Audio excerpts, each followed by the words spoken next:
Robin, it's good to see you again and to be Greetings, sir. Part of this program. I'm just back from Ethiopia, and it was a wonderful trip that I had.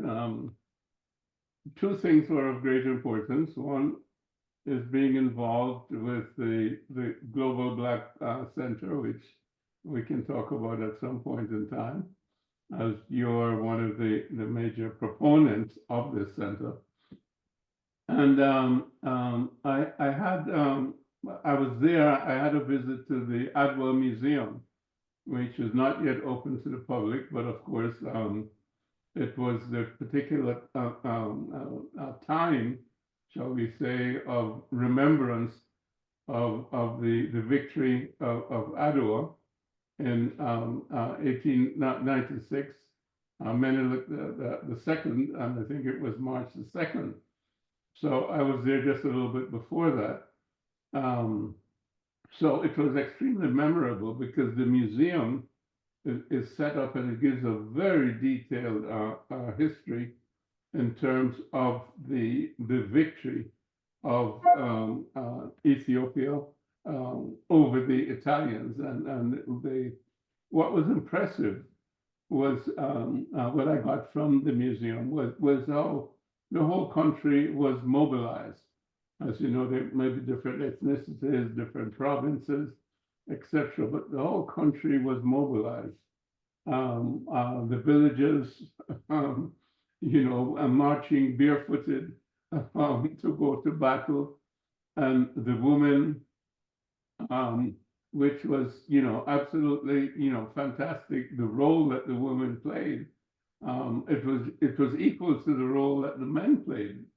Not only did they bring provisions and provide that, there were the nurses for the wounded, etc. But they were also part of the battle, and they were there in the forefront with the warriors. So the women were equal, if not more than equal, participants in this, a great defense of the homeland. And and it was displayed there in graphic detail with monuments to the different generals and video presentations. Can you take us, Robin, through some of the history, 1896? All right, very, very simply. This was the time period when Europe was conquering Africa. Before that, Europeans were engaged in hit and run raids to enslave Africans or to do gun running operations to get Africans to enslave each other. Now, here was something new. Now they were conquering African land, taking it over. And this is the period that people call colonialism. And they were successful everywhere in Africa except Ethiopia. Now, I'm going to say a little bit about some of the other places, but I'll do that in about 10 minutes' time. But what was special about Ethiopia is the victory halted Italy's campaign to expand its colonial empire into Africa.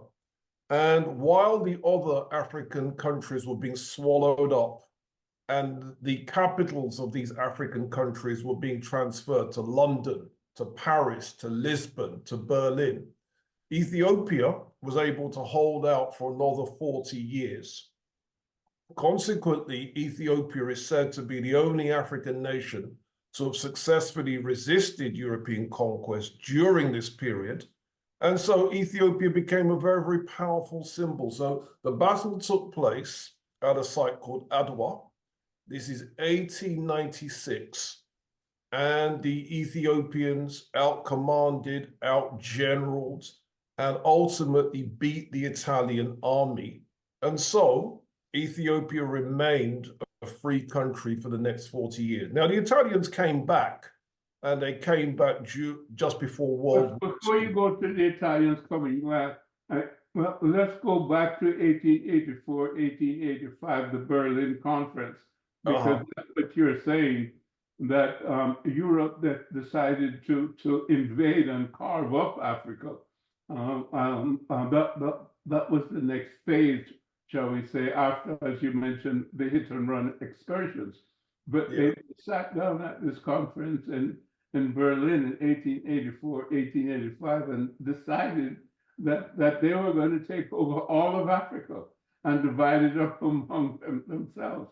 And that was part of what Italy was trying to do, was trying to gain territory. As you said, you know, France did its thing, and Spain did its thing, and Britain did its thing, you know, all over North and West and Southern Africa. And Italy wanted its territory. That's how you became prominent, shall we say, as a European power, was to gain a part of Africa. And of course, the Battle of Adwa, you know, set back certainly the Italian claim to being a power in the world. I'm sorry to interrupt that, but I just wanted to tie it in with the Berlin Conference, because that's so pivotal. Yes, sir. So the Berlin Conference was 1884, 1885. It was called by the German ruler, von Bismarck. And ultimately, the idea was to establish who was going to get what in Africa. Now, they hadn't done it yet. This was planning to take over Africa and trample on African resistance that they were going to encounter. So if you could imagine a situation where everyone's sitting around the table and you've got this cake called Africa, and this cake is about to be cut up. And in fact, there is a very, very famous, what they call it, satire, a very famous comic where you can see von Bismarck is actually cutting up a cake called Africa. There's another very famous image where you can see one of the Europeans actually standing over Africa. There's a particular, it's almost like you look at what someone's actually stepping on, and it's Africa. And these are very powerful images. So people watching this, Google those images. Von Bismarck cutting up the cake. And the other one, I think it's Henry Morton Stanley standing over Africa. And that's what they were planning to do 1884, 1885. So the people that were planning this, you had people from Britain, people from Austria or Hungary, people from France, Russia, Germany, the United States, Portugal, Denmark, Spain, Italy, Holland, Sweden, Belgium, and Turkey, all sitting around the table planning how they were going to do it. And ultimately, you had a lot of colonial conquest. They didn't all win. There was plenty where Africans fought back, and I'll tell you about some of them. But why Ethiopia was so important, why Adwa was so important, was because this was where it failed.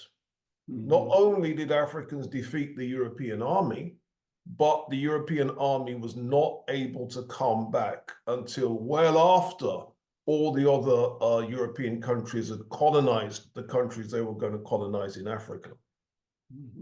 And that's why Ethiopia is such a powerful symbol of African resistance. That's why so many people outside Africa rate Ethiopia. That's why Ethiopia became such a powerful symbol for the Pan-African movement.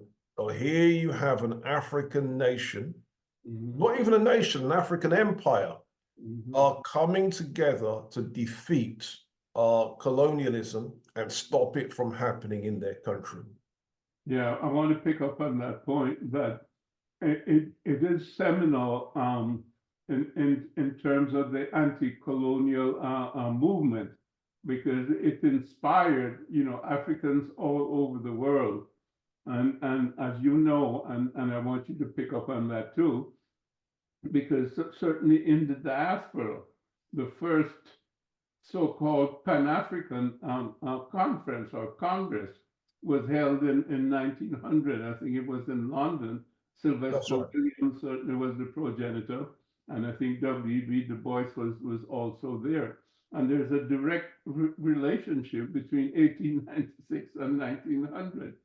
The word that spread abroad, and there's also a parallel between, you know, the Haitian victory against enslavement in 1804 and the rebellions, etc., within the Caribbean.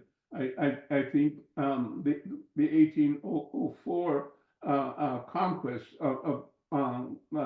by the Haitians of Napoleon's army and the British was so inspirational and led to so many different things in terms of, for example, the Bolivarian Revolution and so on. And we'll get to that down the road. But I just want to compare and contrast those two things in terms of one being a blow against slavery, and in terms of 1896 being a blow against colonialism and giving rise to, certainly in the diaspora as well as on the continent, the anti-colonial movements and the Pan-African movements that started in 1900.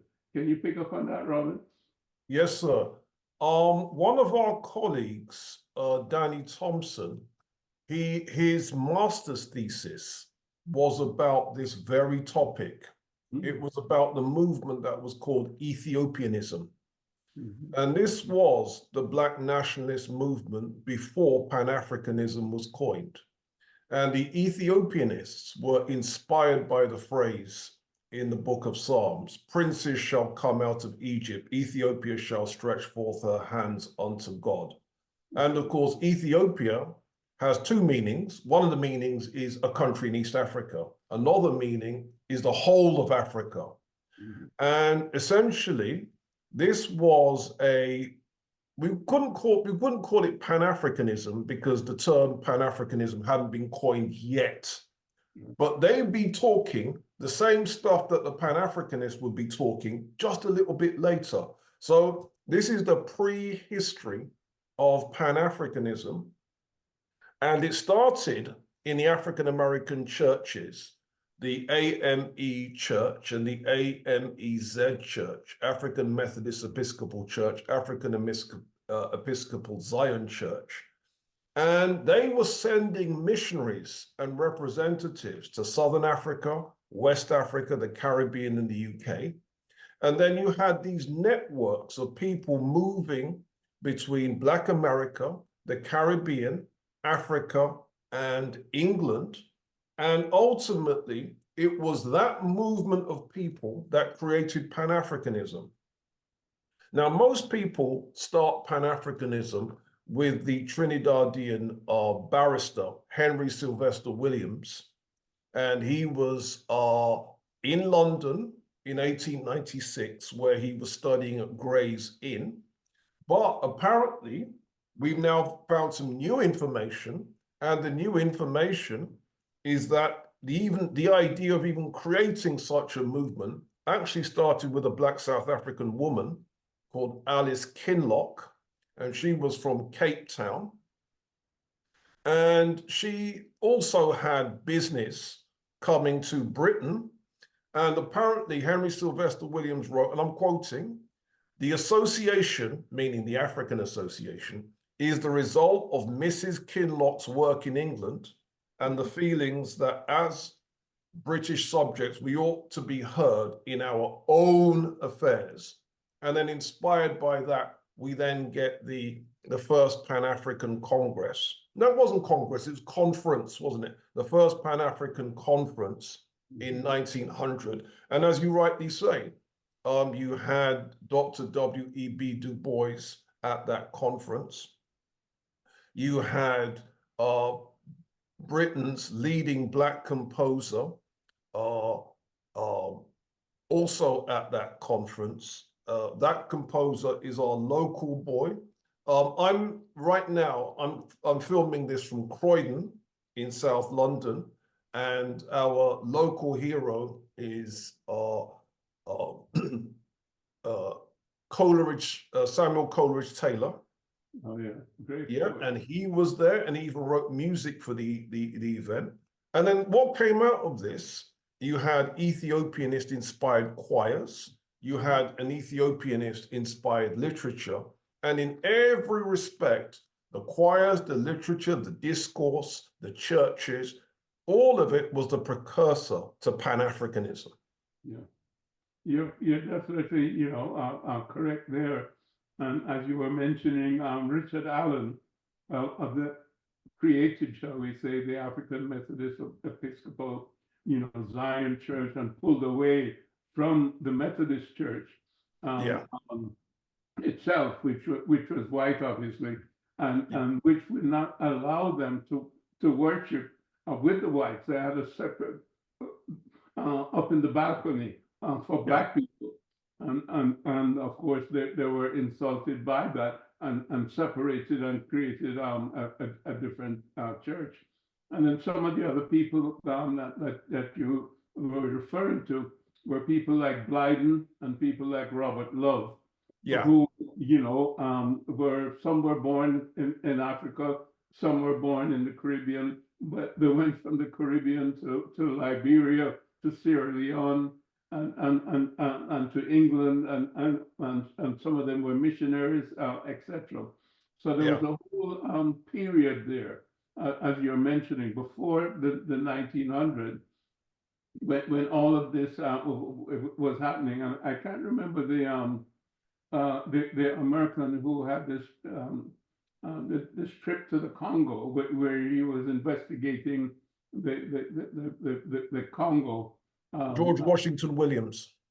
Okay, there you go. Ruffworm, I think, was also one of those people. So there's a whole period there of different, the ideas were germinating in terms of African expression, coming out of the period of slavery, and how do we reconstitute ourselves, and then getting towards that 1900 conference, and then subsequent conferences leading up, of course, to 1945, which was also seminal, but also leading up to my dad, which was important.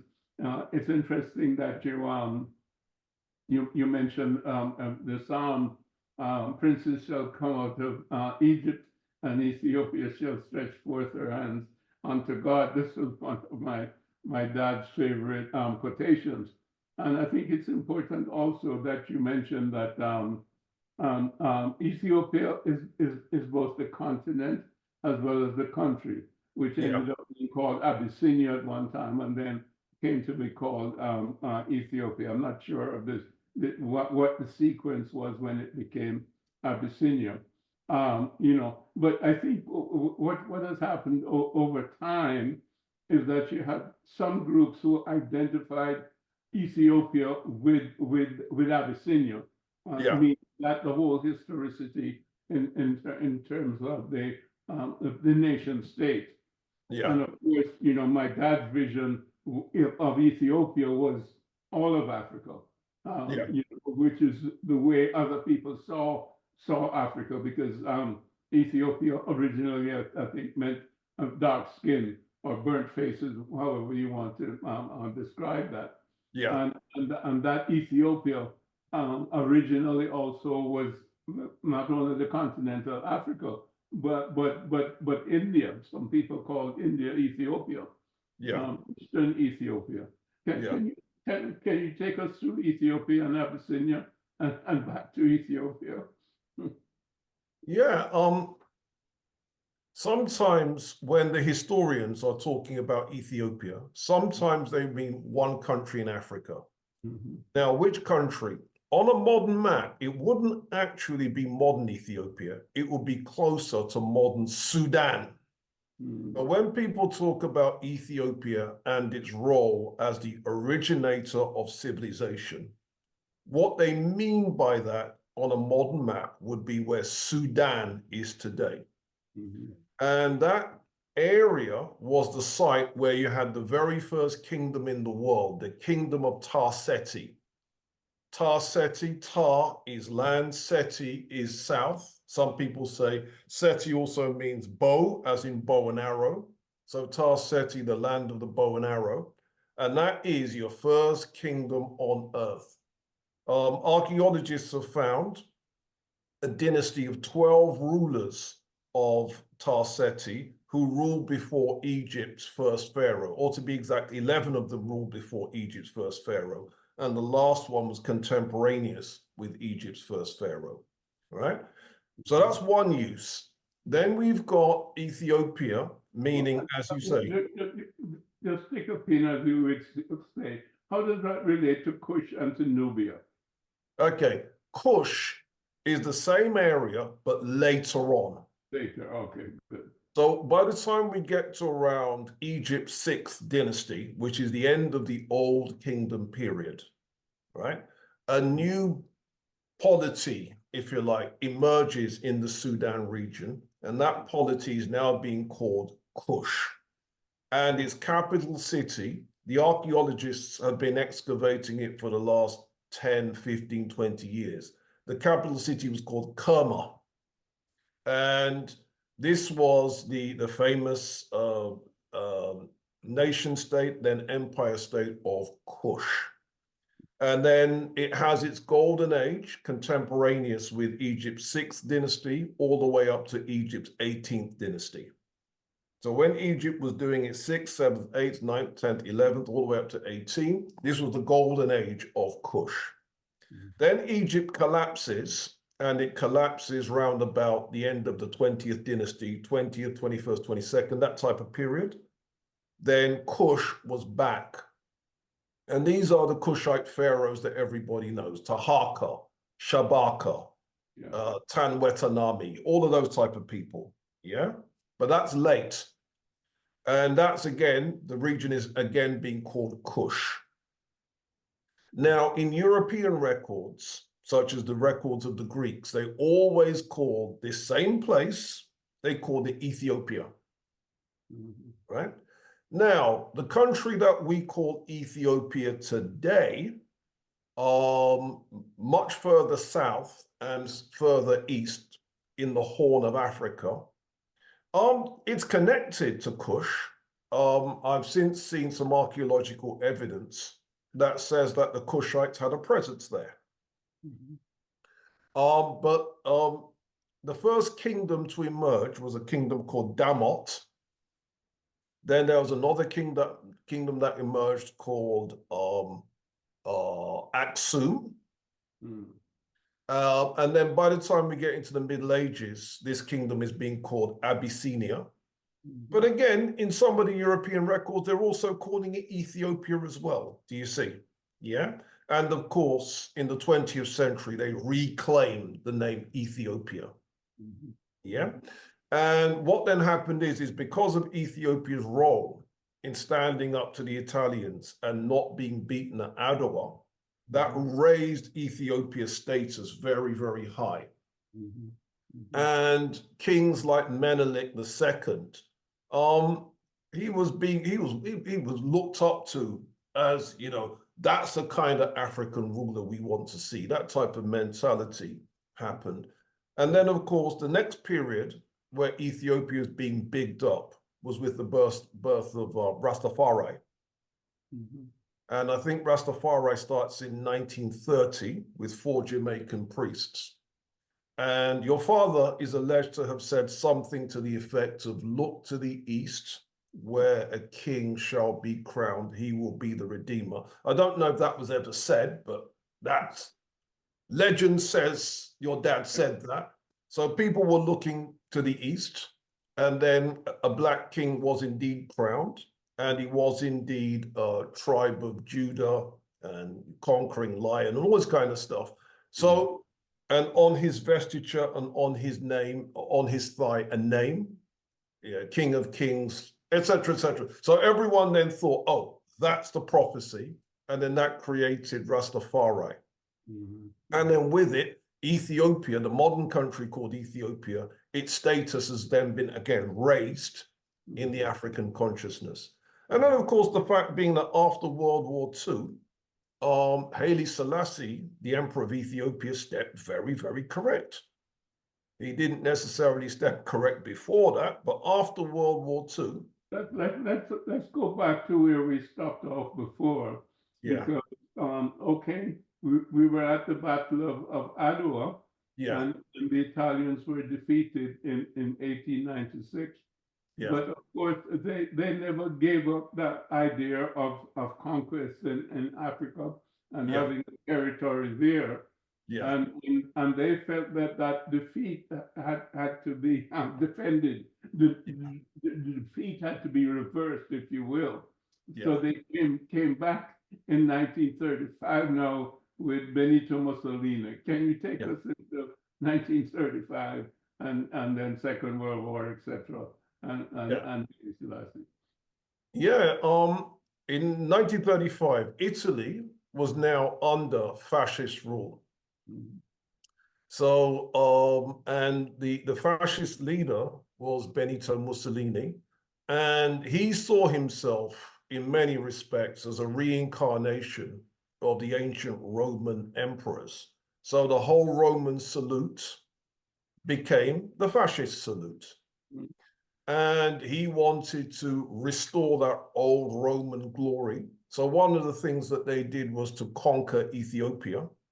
And this time they had the aircraft that could do the bombings, the poison gas, the genocide. They were able to do a lot of horrible things.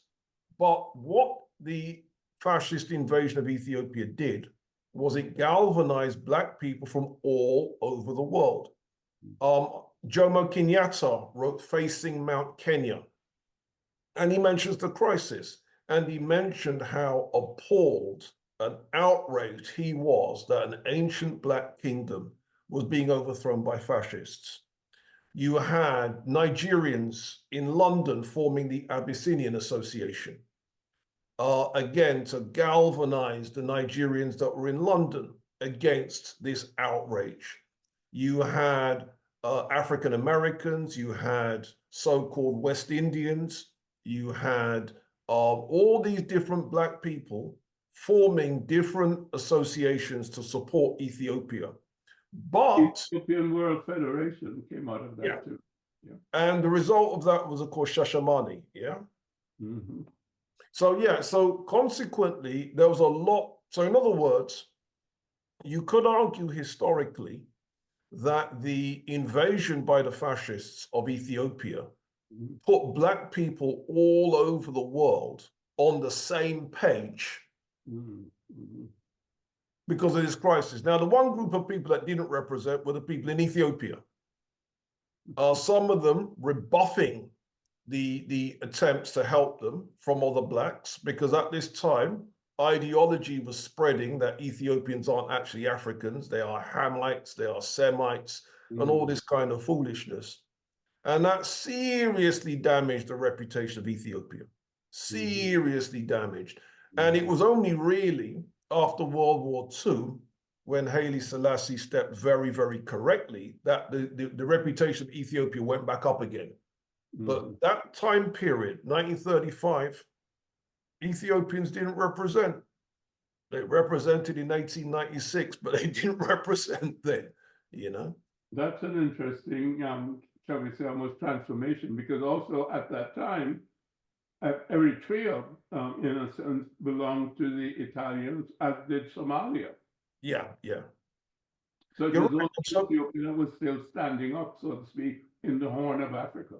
Yeah, you're right. And as some Eritreans remind me, yes, Ethiopia defeated the Italians at Adwa, but the Italians still kept Eritrea, you know?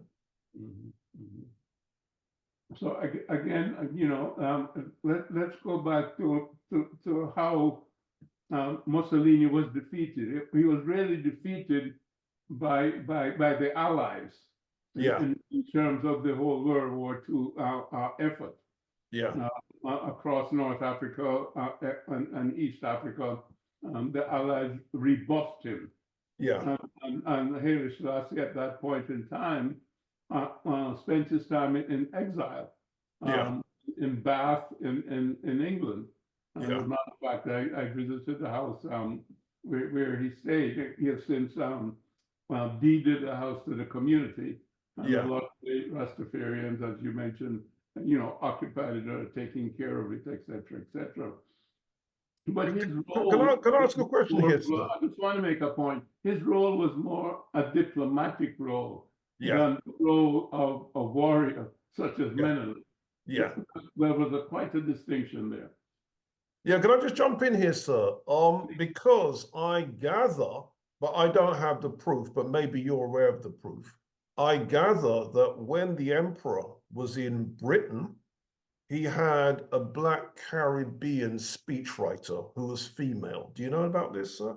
No, I'm not aware of that. No. Yeah.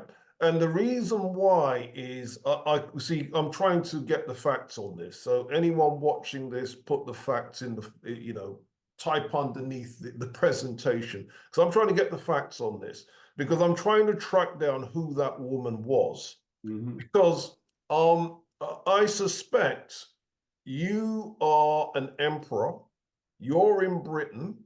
As far as you're concerned, you're Hamito-Semitic, something, something, something, so you're not African. And you come up against anti-Black racism for the first time. Mm-hmm. And it's going to change your perspective. Mm-hmm. And I think that the theory that I'm working on is that's why my man stepped a lot more correct after World War II. Do you see? Mm-hmm. Mm-hmm. Interesting, yes, because you are correct in stating that there was a period when whether the Ethiopians were thinking that themselves or it was a propaganda move from the forces that tried to divide Africans, that this whole business of the Ethiopians being Hamites or Shemites, meaning Semites, Mhm. really being truly, quote, Negro, whatever that means. Yeah. And of course, these are all, acronyms, shall we say, words used by the dominant group to define us in any way they want to define us True at statement. any particular, point in time. The question is whether the Kool-Aid was totally, imbibed by the Ethiopians themselves. And this is something that, you don't really know because it depends on who you talk to or who you meet at what period of time and whether it's a minority opinion or a majority opinion. But that was out there. And I think that was also one of the criticisms of my dad, and in terms of Ethiopians really reaching out to the Black diaspora in terms of assistance during that second invasion, in terms of 1935. And I think in response to that, then they created the Ethiopian World Federation in terms of that criticism. But it was a dispute that was going on during that period. Yeah. But to be fair to Ethiopia, they're the only country that has cut off a piece of land for the diaspora and say, here, have that. Yeah. And I'd like to see other African countries be doing exactly that, cut off a piece of land and say, hey, that's yours. You can take that. Another relationship, shall we say, between, the emperor and the diaspora. There were two pilots, one of whom was Hewlett Jack, which was an African American, and his plane was supported by my dad, and he was attempting to fly to Ethiopia, and I think he did get there, etc., etc., and contributed to the Ethiopian Air Force initially. But then there was another gentleman, I think his name was Johnson, but you can correct me. He ended up being, and of course he was also an African American, and I was just there at Ethiopian Airlines and took a picture with his bust that's there. His bust is there. Yes, his bust is there. And at the headquarters of the Ethiopian Aviation University. But he used to fly the plane of Emperor Haile Selassie, and he really was, shall we say, important in starting the whole Air Force of Ethiopia, Ethiopian Airlines. And that's memorialized by his statue that is there. So Ethiopian Airlines got its start from a diaspora person who went to Ethiopia during that period of 1935, I guess going on to 40, etc. And the end of World War II, and helping to establish the Ethiopian Airlines, and that is acknowledged. The hierarchy of the Ethiopian Airlines, and of course the government itself. No, well said, sir. Well said. Yeah, you know, our history is very wonderful in terms of the resistance, not only the resistance, but the triumph. And we don't often recognize the triumph. And we tend to emphasize the defeats, because again, that is what the propaganda machine of the people who oppress us keep telling us. We were defeated here, and we were defeated here, and we were defeated there. But can I jump in there, sir? Yeah, please. Yeah. And this is why, because here's the thing. At approximately the same period, the British tried to take over Sudan. And during that same period, the Sudanese were rebelled under Mohammed Ahmed, also known as the Mahdi. Yes. And essentially, 1882 is when they kicked off, 1884, all the way up to 1885. They actually destroyed British rule in Sudan. Now, the Brits came back, but the main point is that was a victory initially. Now, of course, when the Brits came back, they came back with machine guns and all the rest of it. But the point being is that the Mahdist rebellion in Sudan could have been, you know, we could have been talking about it had the Brits not come back with machine guns. Do you see? Yeah. And the same thing goes with in South Africa, in Zululand. You had, of course, the Battle of Isandlwana, when the Zulus destroyed a British army in less than 2 hours. And again, it's only when they came back with machine guns, or the Maxim gun. So these are examples. In other words, the idea that the conquering European powers were all powerful during the colonial period. No, they weren't. Yes. I think that's important for us to recognize. You know, and it's the same way with our heroes. We have to recognize who our heroes are, because very often the European powers try to give us heroes. It's true. But it's the people who have collaborated with them that they're giving us as our heroes. So they distort, and you know, history. They distort, you know, the reality of our experiences and their experiences. So the whole thing is an illusion, and is kept alive by propaganda. Yeah. I mean, just to get up to the current phase now, you know, they're still telling you that somehow the Ukrainians are going to beat the Russians. It's a total impossibility. The Ukrainians are being destroyed on a daily basis. They're still telling you that Israel has some right because Hamas initiated some sort of an attack. Israel has a right to commit genocide. Nobody has a right to commit genocide, but you put out your propaganda machine and it has nothing to do with truth. It has nothing to do with honesty. It has nothing to do with ethics. It has Yeah. nothing to do with international law. Yeah. And you know, it's important for us to see this, that, Yeah. the whole facade of European civilization is nothing but a facade. It's Yeah. based on lies. It's based on a distortion of historical fact. Yeah. And it's based on a distortion of who they are and what they have done, and the damage that Churchill did to the Indians in Bengal, the damage that he did to Sudan, etc., and African people all over the world. But Yeah. but of course he's a European hero. Truman is Not only that, what's really, really strange is that, I don't know if you're aware of this, but there's a joke that white British people have, that black British people have the common name Winston.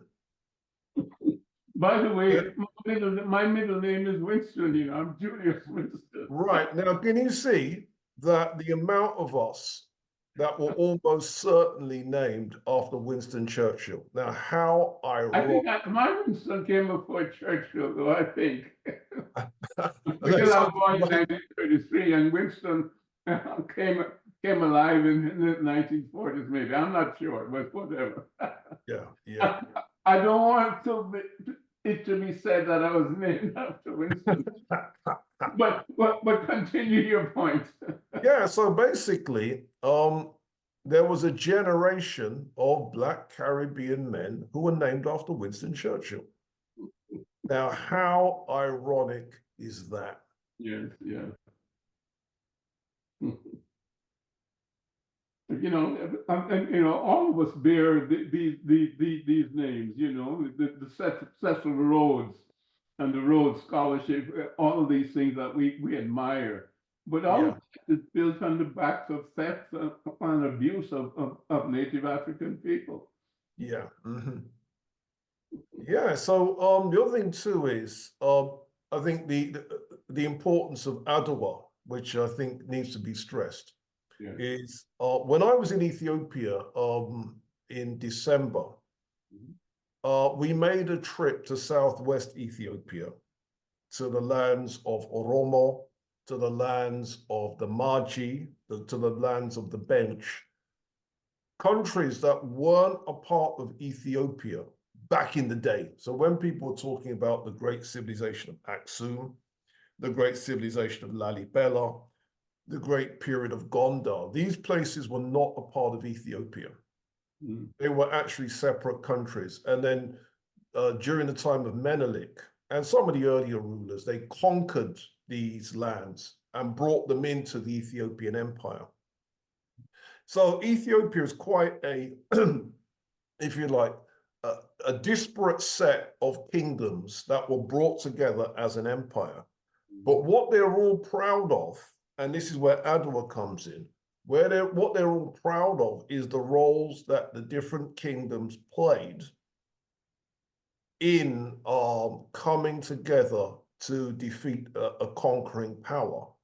And so I'm aware that Ethiopia is about to be doing a whole bunch of celebrations to, and they make it a point of marking the Adwa things, an important part of their calendar. And Ethiopia has been engaged in other Pan-African activities, such as the ones that you're involved in and I'm involved in. So if you want to say something about your trip, was it a week ago, 2 weeks ago? Well, in some sense, it's better for you to talk about your December trip, because my trip 2 weeks ago is sort of subsequent to the formation of a group that you participated in and you're a part of in terms of our creating it, the Global Black Center for Education, Heritage, and Culture.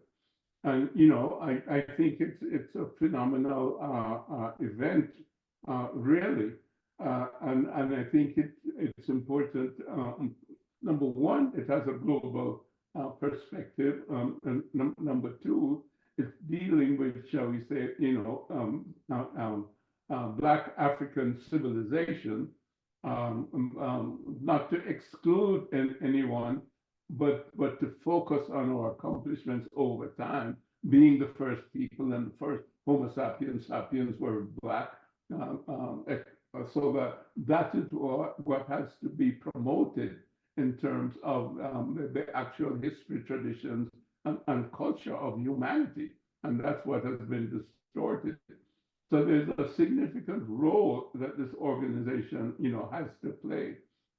And the fact that it is domiciled in Ethiopia, and the fact that it has been created around the time of the celebration of the victory at Adwa, I think is significant because it plays into the whole Pan African, ideology.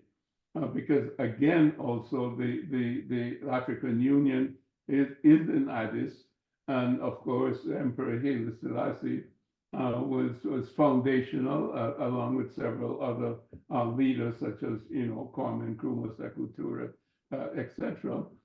In the foundation on the formation of the Organization of African Unity back in, what was it, 63, I think. So there's that continuity, from that, again, into the African Union, which I think that transition was 2001. So there's progress in terms of the centralization of policy making and in some sense, global vision in terms of the OAU becoming the AU, and of course, it has to become the Federated States of Africa, linking all 54 states, and also with the diaspora as the sixth region. A lot of moves have been made in terms of CARICOM and the AU, but it's broader than CARICOM in terms of the diaspora. CARICOM is those 15 countries in the Caribbean, but there's an African presence outside of the 15 countries, such as in the United States, such as in Central America, such as in Mexico, such as in South America, Brazil, etc. So, the whole concept has to be global. We're a global people, and I think my father gave us that understanding of Africans as a nation globally. Africa for the Africans, those at home and those abroad. So the formation of that organization, I think is key because it, again, with it being domiciled in Addis, it rekindles that whole spirit of Adwa, that spirit that was of an Africa that was never conquered. And that we're now building on that spirit as my father would say, redeem Africa. We can say reconstruct African civilization based on our own our traditions that go back all the way to ancient Ethiopia, Kush, Nubia, Nile Valley civilization, and Kemet. But I'm interested in your perspective on this because you're one of the founders. The vision that we had was very different to the vision that many heritage institutions in African countries have. If you visit any one African country, the only heritage they have is what's in that country. They don't have any of the heritage of their neighbors. And so what happens is, if you're from Ethiopia, you know that your ancestors carved a city of underground churches out of the ground. You know that your people did that. You don't know that your neighbors in Kenya in medieval times were living in 3, 4, and 5-story houses on the East African coast. They don't know that. And what? They had that? Same thing. Ethiopians know that, they've had writing systems going back 3,000 years to the kingdom of Damot, where you've got the Proto-Ethiopic script, which some people say is the parent of the Sabaean script. Some people say the Sabaean script is its ancestor, whichever way around the debate's ongoing.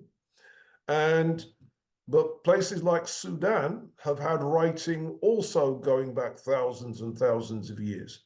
And there have been archives that have been discovered in Sudan where they found documents cutting across 7 or 8 different languages. So there's an archive that was found at a site called Kazir Ibrim, and they found documents in Meroitic, Old Nubian, Coptic, Arabic, Latin, Turkish, Greek, and Greek Creole, which was halfway between Greek and Nubian. Now, what I'm saying is, and here's the vision now, in this center of education, Africans from all over need to know this. Africans from all over need to know the achievements of Black people in Brazil, runaway slaves creating their own kingdom, the Kingdom of Palmares. That should be common knowledge on the African continent. African Americans, 1.5 generations away from slavery, creating the Harlem Renaissance. And it wasn't just African Americans. As you know, your dad was a part of that. Dr. Du Bois was a part of that. The king of music at the time, Duke Ellington, was a part of that. Louis Armstrong, the greatest. Yeah. Yeah. So consequently, everybody in Africa needs to know that. That should be common knowledge. And so we want then the history to be genuinely Pan-African. We want the artifacts to be genuinely Pan-African. Not what did Ethiopia create that contributed to the story. Already heritage institutions in Ethiopia do that. We want so that every Ethiopian knows about the fine art that came out of Ife in Yoruba land, Nigeria. Every Ethiopian needs to know that. Those types of artifacts should be there. And so the idea then is to revolutionize heritage education in Africa so it genuinely becomes a Pan-African experience. And see, when you don't make it Pan-African, a lot of people in one part of Africa think, well, their heritage is better than anybody else's in Africa because they have no idea what other Africans have. No idea. And similarly, a lot of people in Africa have no idea what heritage those Black people that got captured and dragged away to the Americas, they have no idea what heritage those people have. And we need to bring it all into one center. And that's really what our vision is. Well, I think that's a magnificent vision. I think it's consistent with my father's vision of one people, you know, with one history and one set of traditions, however they develop over time. But they have the same basis, which is a spiritual basis that is balanced with the material, not simply a material basis, which is the Eurocentric perspective, which takes us into the violation of humanity and the violation of nature itself. I think what you've just been describing in terms of a mission statement, shall we say, is extremely necessary, because it's only through an educational process that we can change the mindset of African people. And the battle in the future is for the minds of the young people, because it's the young people that, of course, inherit the world. But if they inherit it with the same mindset of this generation or previous generation, then you're just going to get a repetition of what has gone on before. Of African people, the colonization of Africa, and neocolonialism, and the perpetuation of imperialism over time. So it's important for us to capture the minds of our young people through a holistic educational process that will educate the African human being really to be African, whether he lives in the diaspora or on the continent. So I'm wholeheartedly supportive of such an effort. Thank you very much, sir. And we're really, really pleased that you've taken on that role. Yeah, big things are about to happen. Wonderful. I think that's a good note, for us to end upon.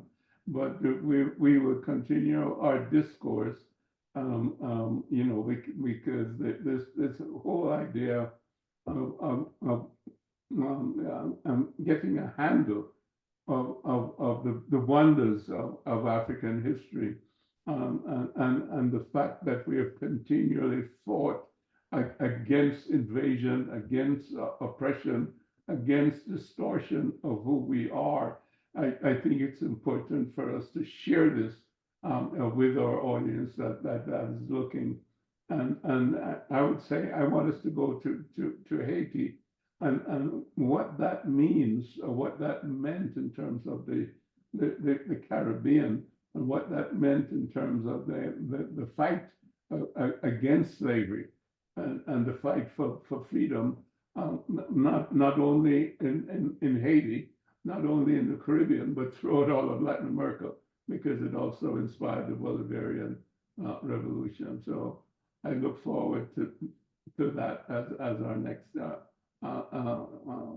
topic, shall we say, that we will discuss. As usual, Thank you very much. It's been a pleasure. Thank you, sir. Until next time.